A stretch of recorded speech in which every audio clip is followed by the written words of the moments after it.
I gotta know.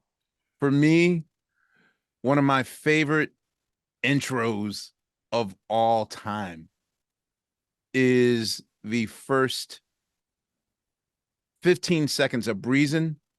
Yeah. Just the way that like to me, Mm.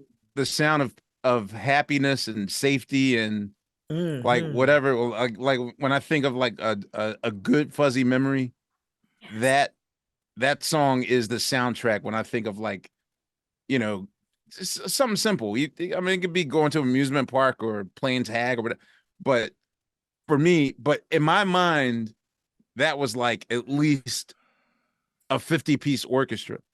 Do you recall like how big the orchestra was for the Breezin project? No, because that was a sweetening session.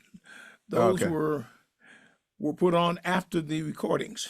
got it. Okay, But got it it. was an incredible situation that happened then. Okay, I had a great band full of young, passionate, expert, very creative young musicians. hmm And we were all excited because we'd been working together, and we practiced all the time, at least 3 days a week. When we were on the road, we practiced every day. right.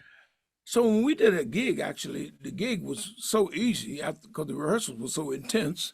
The gig was super easy. And there was a situation that happened.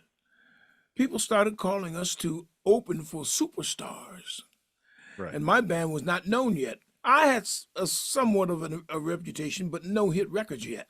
hmm So whenever they called us to open for somebody, half of the audience left when my show was finished. And I remember, I'm the opening act. Yeah. So I began to notice that. And they said, George, too bad we're not, that we don't have a hit record. That's the only thing we needed. So through this man, Tommy LaPuma, who had heard me sing hmm 5 years ago before this record was released,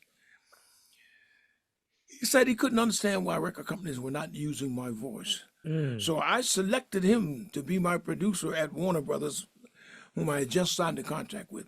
And he came up with the song This Masquerade. And that That was the orchestra you were first talking time about. your vocals, that's the first time your vocals were recorded was Yes. Masquerade? Well, that's the first time we had anything meaningful. The rest of them, nobody paid my voice any attention. Even my own manager said, George, you're one of the world's best guitar players, but you ain't no singer. And I said to him, I wasn't insulted because Yeah. I had given up singing many years before. And I said, it's strange that we could listen to the Chipmunks and give them a break and give them a hearing, but you won't give me one and won't give me a chance. And so, but Tommy LaPuma found the right arranger, which is consistent with what you were talking about earlier. hmm I remember Tommy LaPuma coming to me, asked me, he said, George, what do you think about Klaus Ogerman doing the arrangements for your new album? I had heard some stuff he had done earlier, and I said, yeah, that's the man. hmm And so he went to London, got kicked out of the studio. He didn't book enough time. hmm And so they went to finish the album in Germany. And so you had two different orchestras on this album, but the same arranger, Klaus Owen. He sent me the test pressings. I heard that orchestra, and I said, wow, these cats have put a tuxedo on me, man. They dressed me right up, man. And at first, I didn't particularly care that much for this Masquerade. To me, it was just another vocal, and nicely done. I liked what the band did. We only had one take on it, by the way. What? There's only one take on that song. Because Tommy LaPuma, after saying he wanted to hear me sing on the record, the instrumentals were going so good, with Breezin and quite a few others. hmm He said, no, I'm not going to put a vocal on this album. Mm. I said, man, you made me learn this crazy song. I called it a crazy song. hmm I said, man, let's record at least one time. So they put up a very funky microphone, something people never sing in. They use it on talk programs, one of them long microphones that you would see on the Johnny Carson show. Oh. And so when I heard it back, I said, it doesn't sound that bad, except I don't like the mid ranges. And the great engineer, he turned the button, knocked some of the low end out. I said, "Oh, that's better. Do it again." He did one more click, click. I said, "That's even better." He said, "We can stop right there." He said, "If I do it one more time, you'll sound like Mickey Mouse." I said, "That's it. Leave it right there." Tommy LaPuma ran out of the studio and ran and broke up a meeting they were having at Warner Brothers. The big wigs were at this long oval-shaped table talking about money, you know. And he took all of his recording equipment over because he never does any playbacks without his own stuff. He set up the recording. He said, "No, this meeting is over."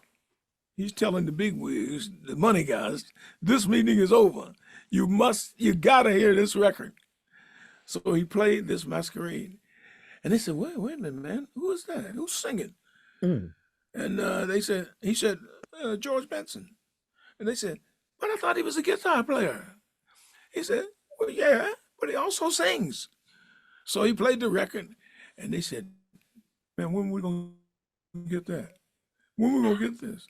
Now, this was before they put the orchestra on. Wow. Right. Okay. He said, "I'm not finished with it yet." He said, "I got work to do on this record."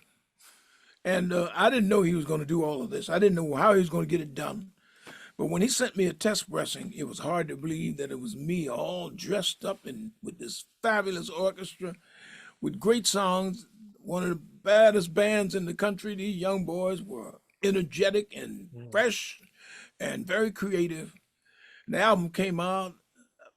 We'll talk about that, what happened later with that, but the album was a monster.